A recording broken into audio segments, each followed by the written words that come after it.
Plankton is using those televisions to brainwash unsuspecting ocean creatures. You must destroy those televisions. Why does this sound familiar to me? Maybe it makes sense that they showed the cutscene from before the desert. No secret there. Patrick, you've collected enough Goofy Goober tokens. Well, hello to you too, and well, hello to all of you guys. Hi, welcome to this episode. That was my intro. Now improve targeting. Whatever that is. If you want to pick up an object. How is this a hint? This is a blatant gameplay mechanic. Okey-dokey. Plankton's using those TVs to try and trick people to come to Bikini Bottom.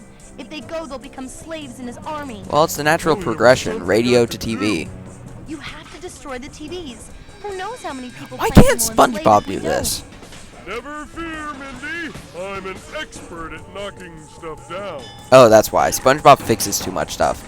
Anyway, oh, I never actually... How did we get here? Did we, like, tumble down one of those hills? How did this happen? Anyway, that new ability that we have... That wasn't what I was expecting. And there's the new targeting hand, by the way. Is that... We could have used the throw fruit, but yeah, no. Why? And there's that also. And this is the actually... That was not the right button. And Patrick drowned already. I'm just gonna... Don't mind me. Don't mind me. There we go. Let's keep Disco Patrick for now. I like Disco Patrick. Disco Patrick's a groovy dude. He's quite groovy, I have to say. Heavy iron. Oh. Oh, hey, I remember you. And SpongeBob. Hi. SpongeBob, that is not how you did it before. That's also not what ever happened before. Maybe these aren't those dudes. They don't seem to be firing rockets in the slightest. In fact, they seem very non-aggressive. Why'd you do that? He wasn't doing anything to you. I mean, besides the laser in your head. That's besides the point. Yeah, I don't think these are actually the guys that shoot rockets. I thought they were. They're also not that threatening in the slightest. Well, okay, that's not true. That's not true. They will be later. Also, I feel like there's actually a secret. Excuse me. I don't know if this is true. I feel like this is where I start getting hazy on the secrets. Yep, there was no secret. That was just close up. Hope you enjoy close-ups of Patrick. Groovy Patrick. There's no button press for that groovy. There we go. It's just like an idle animation sometimes. This is I like this costume quite a bit better than the Mermaid Man SpongeBob. I don't know if there's actually a Barnacle Boy Patrick though, which bugs me. But hey, if we got Groovy Patrick instead of Barnacle Boy Patrick, I am okay with that. Woo! Also, this is the ability that I mentioned before you don't want to upgrade yet. Because, I'll go ahead and say right now, what the upgrade does... Oh, hey, it's one of my favorite enemies. But also, this is what the Buckethead Fountain does. It makes there be a fountain. It's in the name. It's impressive. But increasing it will, I believe, make Patrick throw it farther. Unless you... well, that failed. Unless, like, he actually targets it, obviously. But that also makes the targeting hand not really want to show up unless it's farther away, I believe. And I'll just throw it over there, I guess. I don't think I really need it anymore. I don't...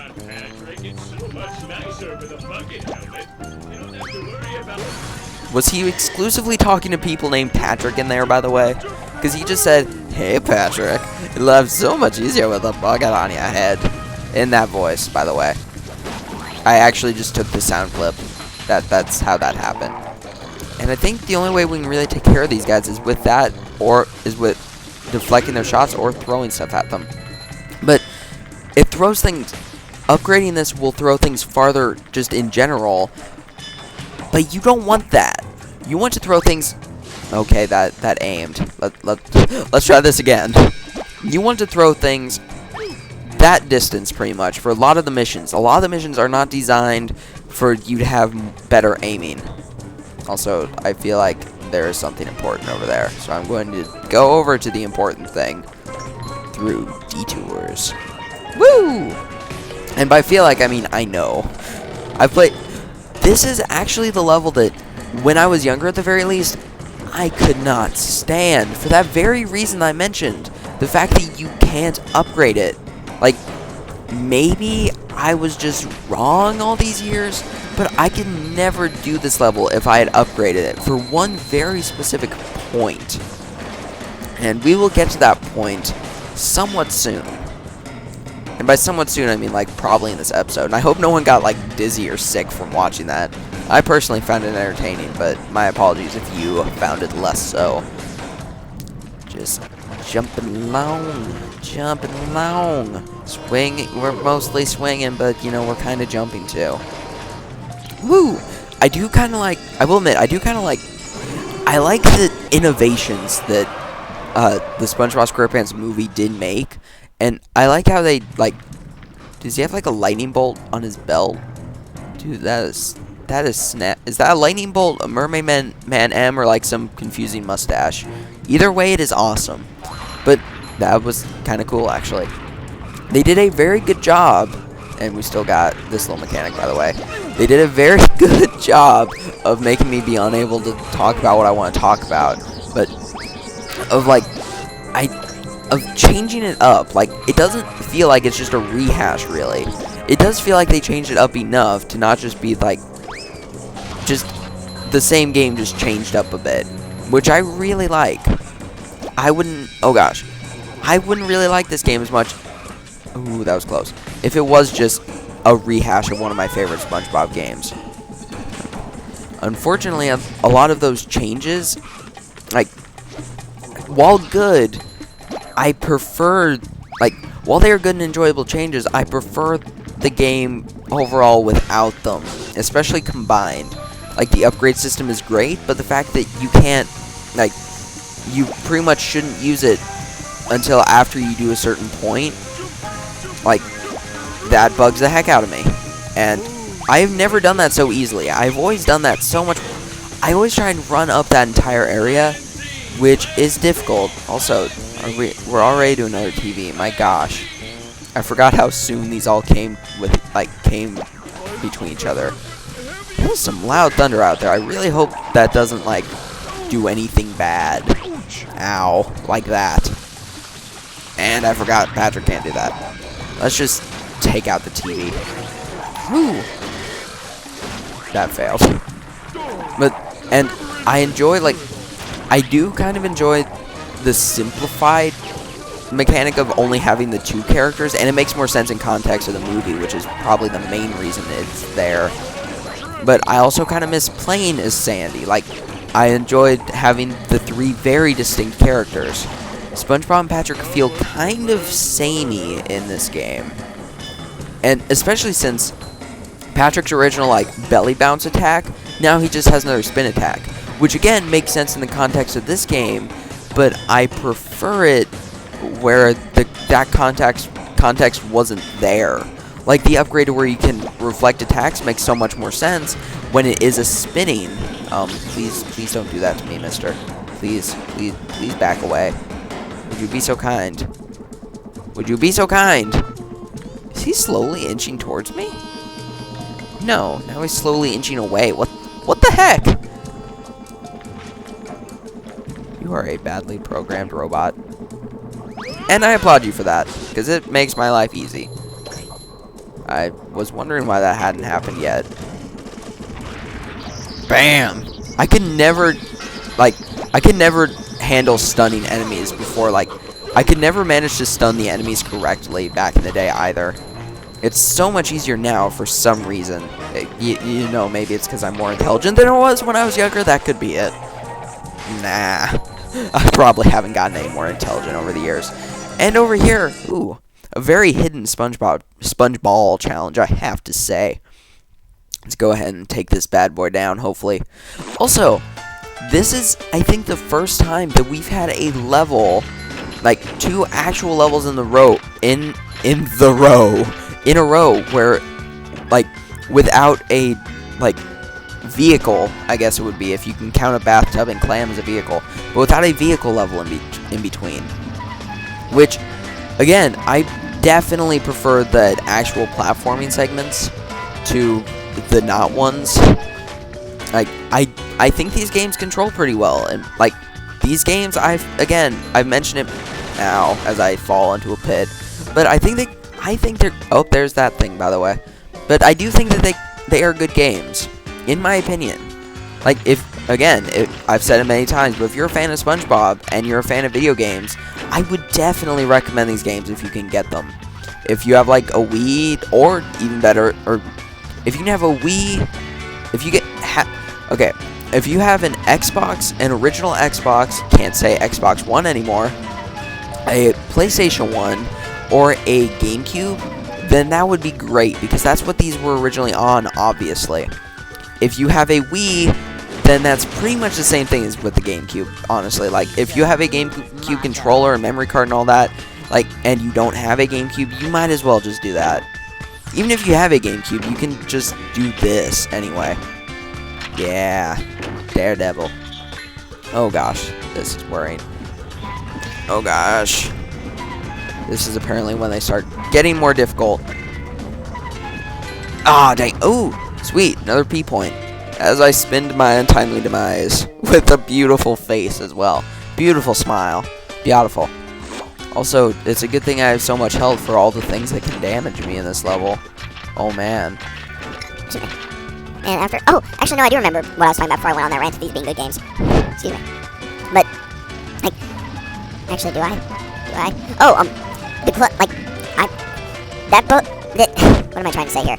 There was the two vehicle levels that were pretty much in a row with, what was it? I don't think it was Bubble Blow and Baby Hunt. I think that was the actual Thug Tug level. But, the Thug Tug, like, vehicle level.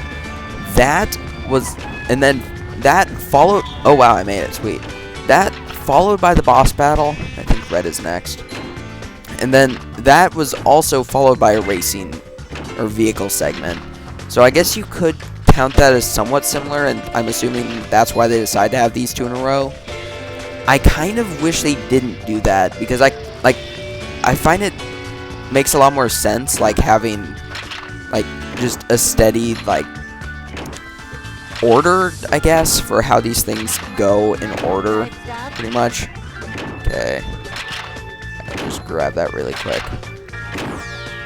And there we go. Squeeze on through here. Go over here. I vaguely remember what order these things go in. Then yellow. And then get the heck out. Oh man. Am I going to be able to do this? I'm not sure if I've ever beaten the SpongeBob challenge before, honestly. And my feet are still in the ground. But I honestly don't know if I've ever beaten that one before. I really don't. I want to say I have. But I'm not sure. Again, I played to this point a lot less compared to the points before this. Mostly because if I play a game that I know I can 100%, I want to try and 100% it. It's even worse when there's pretty much just one thing keeping me from 100%ing it. Like just having that one challenge, pretty much. Also, this is the part that I could never get past, because I think also, if you get the upgrade throwing the melons, pretty much, they will blow up. Like, they just blow up when they land or something like that. So that also didn't help. So pretty much wait to upgrade it until after you have done this level and the mission in the Thug Tug that requires it. Also, I need to not destroy them, I just remembered. What was I saying before that? Oh yeah. I always want to, oh yeah, I forgot I have an upgrade point I can use. But I always want to 100% this game, even if I really don't want to do that one, the mission, the Macho Challenge. I will still want to 100% and therefore want to do that. So then it just sours the whole experience, really. But having that already be done, that solves a lot of problems. And here's this again. Suspicious. And here's this again. Suspiciouser. But we can't do anything about that, so let's just move on along. I think this part also gave me troubles, but I'm assuming less. Also, can't I? There we go. That's the sure way to win someone over. Insult them with insults. And I just, like, do that. Yes, I can. I think that just, like, hit the knob. And, oh gosh. That was almost bad. I was starting to like that show. Oh, I was gonna say show? I just killed someone. You consider that a show. How many of these are there in this level? 4? Oh gosh. I don't think I've ever managed to get all of them in this level. This is probably the last point I ever really... Actually, no. No, I remember how far I played last time I played this. I didn't play farther than that because it was another vehicle segment. Again, if you count bathtubs as vehicles. Which I do, personally. It's a personal preference. We still actually have quite a bit to go. Like the 3-meter island task. And this has been kind of a long enough episode, so I'm just going to actually end it off here. I hope you guys enjoyed. Thank you for watching. And next time, we will continue with Groovy Patrick, because honestly, I really like the Groovy Patrick outfit. And I want to not lose as many episodes as possible in case this thunder actually does something harmful to my computer. So, thank you for watching, and bye. Shell City, dead ahead. That's what the next level is. It says it right there on the screen. You probably didn't need me to tell you that.